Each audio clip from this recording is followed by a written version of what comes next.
اس کائنات میں موجود آدھے حسن کے مالک حضرت یوسف علیہ السلام کی روح کب اور کیسے قبض کی گئی؟ حضرت یوسف علیہ السلام کی وفات کے بعد مصری اور اسرائیلیوں کے درمیان کس بات پر اختلافات ہوئے؟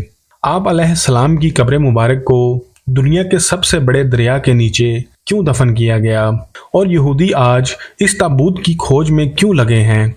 اللہ نے ہر نبی کو خوبصورت حسن اور بہترین آواز والا بنا کر مبعوث فرمایا۔ حضرت یوسف علیہ السلام کو خوبصورت حسن سے نوازا گیا تھا، یعنی حضرت محمد صلی اللہ علیہ وآلہ وسلم کے حسن کا آدھا حسن اللہ نے حضرت یوسف علیہ السلام کو عطا کیا۔ حضرت یوسف علیہ السلام کا قصہ قرآن مجید میں موجود سب سے طویل قصہ ہے کہ کس طرح سوتیلے بھائیوں نے آپ کو حسد کی بنا پر کنویں میں پھینک دیا، آپ کو مصر کے بازاروں میں بطور غلام بیچا گیا اور عزیز مصر کی بیوی نے آپ کو جیل میں قید کروا دیا۔ لیکن ان تمام مصائب و مشکلات اور آزمائشوں کے باوجود حضرت یوسف علیہ السلام ایک دن مصر کے طاقتور حکمران کے عہدے تک پہنچ گئے۔ جب حضرت یوسف علیہ السلام عزیز مصر کے عہدے پر فائز ہوئے تو ایک لمبی مدت کے بعد اللہ نے حضرت یوسف علیہ السلام کو اپنے والد اور خاندان سے ملانے کا فیصلہ کیا۔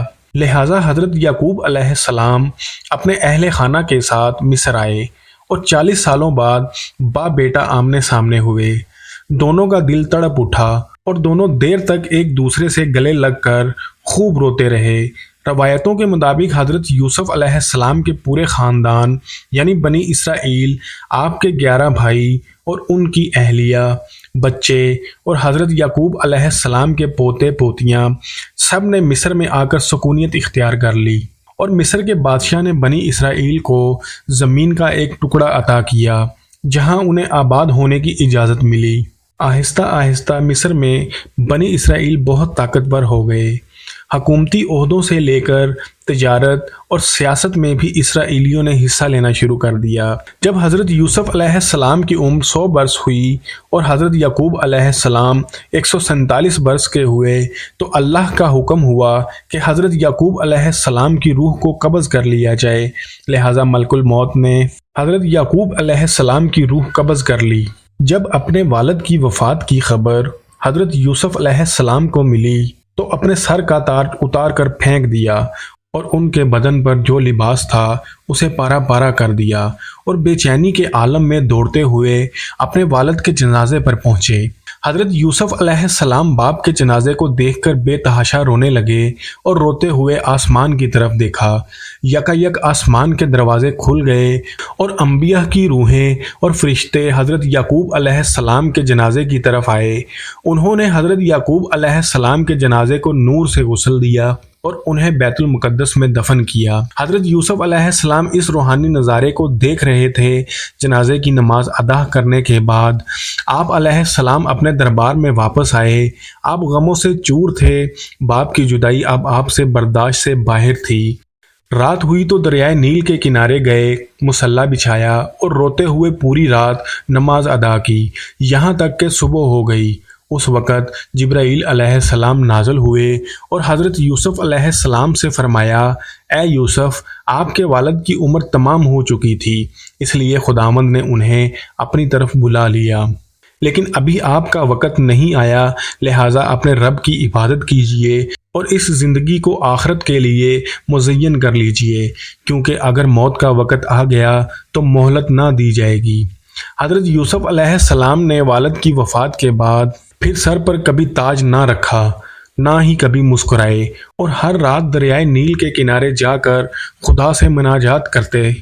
اس طرح 20 سال گزر گئے، یہاں تک کہ ایک رات حضرت یوسف علیہ السلام نے خواب دیکھا کہ ان کے والد حضرت یعقوب اور ان کے دادا حضرت اسحاق ان سے کہہ رہے ہیں کہ اے یوسف، اب ہمارے ملنے کا وقت قریب آ چکا ہے، 3 دنوں کے اندر ہماری ملاقات ہو گئی۔ روایت ہے کہ حضرت یوسف علیہ السلام نے ان 3 دنوں میں باپ کو دیکھنے کی خواہش میں اتنی گریہ زاری کی کہ ان کے والد حضرت یعقوب نے بھی ان 40 سالوں میں اتنی گریہ زاری نہیں کی ہوگی۔ بس تیسرے دن ملک الموت آئے اور حضرت یوسف علیہ السلام سے فرمایا، اے یوسف، آپ کی مدت ختم ہو چکی ہے اور آپ کے آباء و اجداد آپ کے منتظر ہیں۔ لہٰذا حضرت یوسف علیہ السلام نے سر تسلیم خم کیا اور ملک الموت نے ان کی روح قبض کر لی۔ جب حضرت یوسف علیہ السلام کی روح جسم سے جدا ہو رہی تھی تو بھائیوں نے گریہ وزاری کرنا شروع کر دیا۔ بنی اسرائیل میں واویلا مچ گیا۔ حضرت یوسف علیہ السلام کی وفات کے بعد آپ کے جنازے کو اٹھایا گیا۔ مصریوں نے جنازے کو دیکھا تو شور مچ گیا۔ ہر جانب سے آہو پکار کی آوازیں بلند ہونے لگیں۔ اب مصریوں کا ہر قبیلہ اور گروہ یہ چاہتا تھا کہ حضرت یوسف علیہ السلام کو ان کے علاقے میں اور زمین میں دفن کیا جائے تاکہ ان کی بستیوں میں خیر و برکت ہو۔ ایک گروہ نے یوسف نبی کو کنعان کے دروازے پر دفن کیا جانے کو کہا، کچھ نے کہا کہ کسی اور جگہ۔ پس اللہ نے اس وقت دریائے نیل کے پانی کو بند کر دیا اور اچانک دریائے نیل سوکھ گیا۔ لہٰذا اللہ کی اس قدرت سے اہل مصر سمجھ گئے کہ حضرت یوسف علیہ السلام کے جسم مبارک کو نیل میں دفن کرنا چاہیے تاکہ دریا کا پانی آپ کی قبر مبارک کو چھو کر گزرے اور تمام مصر والے اس پانی کی برکت حاصل کر سکیں۔ چنانچہ حضرت یوسف علیہ السلام کے جسم مبارک کو سنگ مرمر کے صندوق میں بند کر کے دریائے نیل میں دفن کر دیا گیا۔ روایتوں کے مطابق جب ایک عرصے بعد بنی اسرائیل فرعون مصر کے غلام بن گئے تو حضرت موسیٰ علیہ السلام کی رہنمائی میں انہوں نے مصر سے ہجرت کی، لیکن ہجرت کے دوران حضرت موسیٰ علیہ السلام راستہ بھول گئے اور بنی اسرائیل دریائے نیل کے قریب بھٹکنے لگے۔ بنی اسرائیل نے بہت کوشش کی لیکن انہیں صحیح راستہ نہ ملا۔ اس پر بنی اسرائیل کے بزرگوں نے کہا کہ حضرت یوسف علیہ السلام نے اپنی وفات سے پہلے یہ وصیت کی تھی کہ اگر تم لوگ کبھی مصر سے نکلو تو میری تابوت کو بھی اپنے ساتھ لے جانا۔ لہٰذا جب تک آپ یوسف علیہ السلام کی لاش مبارک کو اپنے ساتھ نہ لے جائیں گے راستہ نہیں ملنے والا۔ اس پر حضرت موسیٰ علیہ السلام نے پوچھا، کیا تمہیں پتہ ہے کہ یوسف علیہ السلام کی قبر مبارک کہاں ہے؟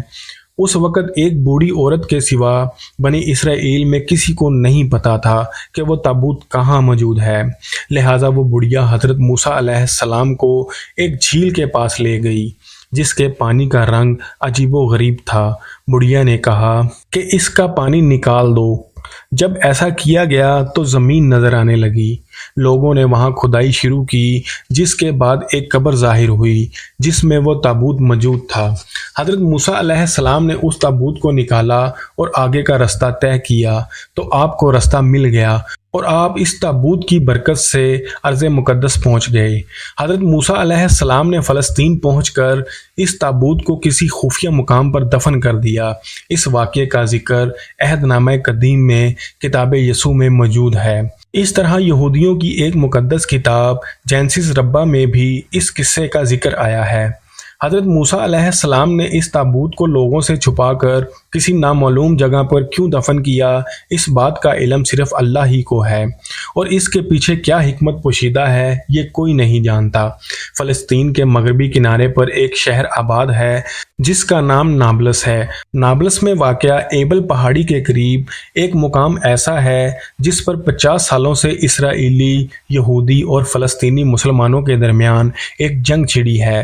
یہودیوں کے مطابق نابلس کے اس مقام کو، جسے وہ مقام یوسف کہتے ہیں، ایک مقدس جگہ ہے جہاں حضرت یوسف علیہ السلام کا مزار ہے۔ دوسری طرف علی حیرت اور ابن بطوطہ جیسے مسلم محققین نے بھی حبرون اور نابلس کو ہی وہ مقام قرار دیا ہے جہاں حضرت یوسف علیہ السلام کا مزار موجود ہے۔